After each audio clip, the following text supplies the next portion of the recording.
வணக்கம். பாகம் 3, கூண்டற்ற முட்டைக்கோழி வளர்ப்பு ஓர் அறிமுகம்.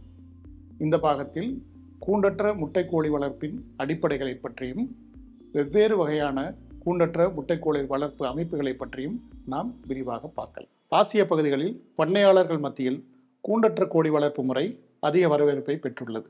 இதற்கு நிறைய காரணங்கள் உள்ளன. கோழிகளின் நலன் அவற்றில் மிக முக்கிய காரணமாகும். கூண்டுகளில் வளர்க்கும் போது கோழிகளுக்கு தேவைப்படும் இடவசதி பெரும்பாலும் இருப்பதில்லை. முட்டையிடும் பெட்டிகளை அவற்றில் வைப்பதும் சாத்தியமில்லை. புழுதியில் குளிப்பதோ பறந்து அமர்வது, மேய்வது ஆகிய செயல்கள் சாத்தியமில்லை. இத்தகைய சூழல் கோழிகள் நலனை வெகுவாக பாதிக்கும். உலகளவில் கூண்டுகளில் கோழி வளர்க்கும் முறையை தடை செய்யும் நாடுகளின் எண்ணிக்கை அதிகரித்தபடியே உள்ளது. விலங்குகள் நலனை மேம்படுத்த வேண்டும் என்ற கோரிக்கையும் இத்துடன் வலுப்பெற்று கொண்டே வருகிறது. நிறைய உணவகங்கள் மற்றும் உணவுசார் தொழில்களில் பல கூண்டற்ற வளர்ப்பு முறையில் கிடைக்கும் முட்டைகளை மட்டுமே வாங்குவது என்று முடிவு செய்திருக்கின்றன. கூண்டற்ற கோழி வளர்ப்பு அமைப்பானது நன்கு வடிவமைக்கப்பட்டு சிறப்பாக பராமரிக்கப்படும் பட்சத்தில் கோழிகள் தங்கள் இயல்பான பழக்க வழக்கங்களை மேற்கொள்ள ஏதுவாக இருக்கும். முட்டைகளை கூடுகளில் இட முடியும். பிற கோழிகளுடன் உறவாடுதல், மேய்தல், புழுதியில் குளித்தல் ஆகியவற்றை இயல்பாக செய்வதுடன் போதுமான இடவசதியுடன் தூங்கவும் ஓய்வெடுக்கவும் இயலும். செறிவூட்டப்பட்ட பொருட்கள் மற்றும் இதர விளையாட்டுப் பொருட்கள் வழங்கப்படுகையில் கொத்துவதும் விளையாடுவதும் கோழிகளுக்கு இயல்பாகிறது. பண்ணையின் அனைத்து ஊழியர்களுக்கும் கூண்டற்ற கோழி வளர்ப்பு முறை பற்றி பயிற்சி வழங்குவது அவசியம். பறவைகளை உன்னிப்பாக கவனிப்பது, அவற்றின் பழக்க வழக்கங்களை தெரிந்து கொள்வது ஆகியவையும் பயிற்சியின் முக்கிய அம்சங்களாக இருக்க வேண்டும். கூண்டற்ற கோழி வளர்ப்பு அமைப்பு பார்ப்பதற்கு எவ்வாறு இருக்கும்? வெவ்வேறு அமைப்புகள் உள்ளன. ஓரடுக்கு முறை அல்லது தரைத்தள முறை. இதில் கோழிகளுக்கான இடம், இதர உபகரணங்கள் என அனைத்தும் ஒரே அடுக்கில் அல்லது தரைக்கு மிக அருகில் இருக்குமாறு அமைந்திருக்கும். ஓரடுக்கு வீட்டை நினைத்து பாருங்கள். சமையலறை, படுக்கை அறை மற்றும் இதர அறைகள் அனைத்தும் தரைதளத்தில் அமைந்திருக்கும். இந்த முறையில் தரைதளம் முழுவதும் தாவர குப்பைகள் பரப்பப்பட்டிருக்கும். சில சமயம் தாவர குப்பைகள் சில பகுதிகளிலும் துளையிடப்பட்ட தரைதளம் இதர பகுதிகளிலும் இருக்குமாறு அமைக்கப்பட்டிருக்கும். 1/3 பரப்பில் தாவர குப்பைகள் நிரப்பப்பட வேண்டும். பல அடுக்கு முறைகளும் உள்ளன. பல மாடிகளை கொண்ட வீடுகளை நினைத்து பாருங்கள். சமையலறை வீட்டின் தரைதளத்தில் இருக்கும். படுக்கை அறை மற்றும் வசிப்பறைகளை மாடியில் அமைத்திருக்கலாம். ஒரு அடுக்கில் இருந்து மற்றொரு அடுக்குக்கு செல்வதற்கு பறவைகள் தாவி பறந்து செல்ல முடியும். அதிக அளவிலான உற்பத்திக்கு பல அடுக்கு அமைப்பே பரவலாக பயன்படுத்தப்படுகிறது. கூண்டுகளில் வளர்க்கப்படும் முறையிலிருந்து கூண்டற்ற கோழி வளர்ப்பு முறைக்கு மாறும் பண்ணையாளர்கள் பலரும் இந்த முறையையே அதிகம் தேர்வு செய்கிறார்கள். மேலும் கீழுமான பரப்பை இந்த முறை மூலம் அதிகம் பயன்படுத்த இயலும். கொட்டகைக்கு வெளியே கோழிகள் உழவ சில சமயங்களில் அனுமதிக்கப்படுகின்றன. பகல் முழுதும் வெளியே மேய்ந்த பின் உறங்கவும், முட்டையிடவும், உணவு மற்றும் நீருக்காகவும் கொட்டகையை பயன்படுத்துகின்றன. இத்தகைய வளர்ப்பு முறையை வரம்பற்ற கோழி வளர்ப்பு முறை எனலாம். ஓரடுக்கு அல்லது பல அடுக்கு முறைகளில் வரம்பற்ற வளர்ப்பு முறையை செயல்படுத்த முடியும். பறவைகள் சுதந்திரமாக நடமாட அனுமதிப்பது அவற்றின் இயற்கை சூழலுக்கு மிக நெருக்கமான தொடர்பை ஏற்படுத்தினாலும் அதில் புதிய ஆபத்துகளும் அடங்கியுள்ளன. இதர விலங்குகளின் தாக்குதல், பிற விலங்குகள் வழியே உண்டாகும் நோய் தொற்று, மாறுபட்ட தட்பவெப்ப நிலையை எதிர்கொள்ளுதல் ஆகியவை.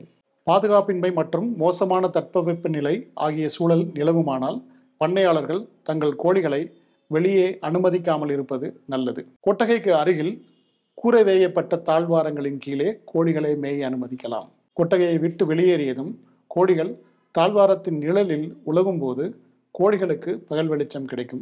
தட்பவெப்ப நிலையும் வெளியே இருப்பதைப் போலவே இருக்கும்.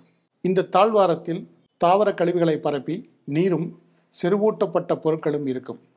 இத்தகைய தாழ்வாரங்கள் உட்புறம், வெளிப்புறம் ஆகியவற்றின் சிறந்த சாதகமான பலன்களை தர இயலும்.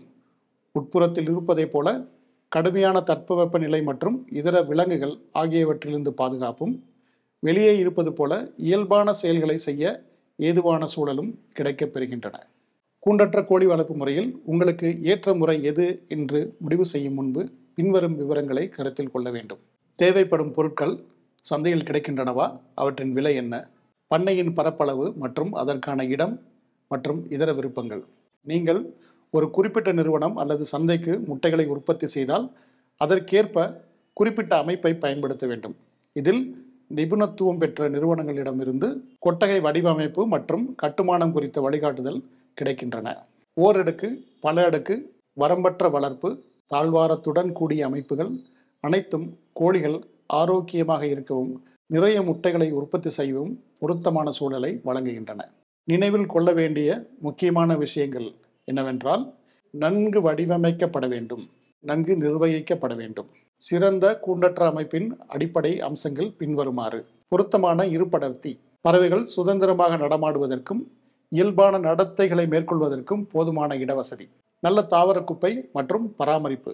புழுதியில் குளிப்பதற்கும் இரை தேடவும் இது கோழிகளுக்கு உதவுகிறது. ஈரப்பதத்தை உறிஞ்சி காற்றின் தரத்தை பராமரிக்க உதவுகிறது. நல்ல பண்ணை நடத்தை. இது மன அழுத்தத்தையும் நோயையும் குறைக்கிறது, மேலும் பறவைகளை பராமரிப்பதையும் கையாள்வதையும் எளிதாக்குகிறது. போதுமான தட்பவெப்பநிலை, காற்றோட்டம் மற்றும் வெளிச்சம். ஆரோக்கியம், நலன் மற்றும் முட்டை உற்பத்திக்கு உகந்த சூழல். போதுமான அளவில் முட்டையிடும் பெட்டிகள், வசதியான தனிப்பட்ட இடத்தில் கோழிகள் முட்டையிட முடியும், தரையில் முட்டையிடுவதல் குறையும். உயரே பறந்து அமர்வதற்கான இடவசதி. ஓய்வெடுக்கவும் மூர்க்கமான கோழிகளிடம் இருந்து தப்பிக்கவும் உதவும். செறிவூட்டப்பட்ட சூழல். கொத்துவதற்கும் ஆராய்வதற்குமான சூழலை கோழிகளுக்கு இது தருகிறது. எளிதாக கிடைக்கும் உணவும் நீரும். வரம்பற்ற அமைப்புகளில் பறவைகள் வெளியில் செல்லும் போது பாதுகாப்பாக உணரவும், வானிலை மற்றும் வேட்டையாடும் விலங்குகளிடம் இருந்து பாதுகாப்பதற்கும் மேற்கூரையிடுவது அவசியம். பிற விலங்குகளை ஈர்க்காதவாறு வெளிப்புற பகுதி நன்கு பராமரிக்கப்பட்டு வடிகால் வசதியோடு தீவனம் மற்றும் நீர் ஆதாரங்களின்றி இருக்க வேண்டும். கூண்டற்ற அமைப்பை எதிர்கொள்ளும் முக்கிய சவால்கள்: இறகுகளை கொத்துதல், ஒரு பறவை மற்றொன்றின் இறகுகளை கொத்துவது, தன்னின கொலை, தொற்றுநோய் பரவல் மற்றும் காயங்கள். நன்கு வடிவமைக்கப்பட்ட பண்ணையில் சிறந்த நிர்வாகத்தின் வழியே இவற்றை கட்டுப்படுத்தவும் குறைக்கவும் முடியும். ஆரோக்கியமான உற்பத்தி திறன் மிகுந்த கூண்டற்ற கோழி வளர்ப்பு அமைப்புக்கு தேவைப்படும் தகவல்கள் மற்றும் வழிமுறைகள் ஆகியவற்றை பின்வரும் பகுதிகளில் விரிவாக காணலாம். இந்த பாகம் இத்துடன் முடிவடைந்தது. மீண்டும் அடுத்த பாகத்தில் சந்திப்போம். நன்றி, வணக்கம்.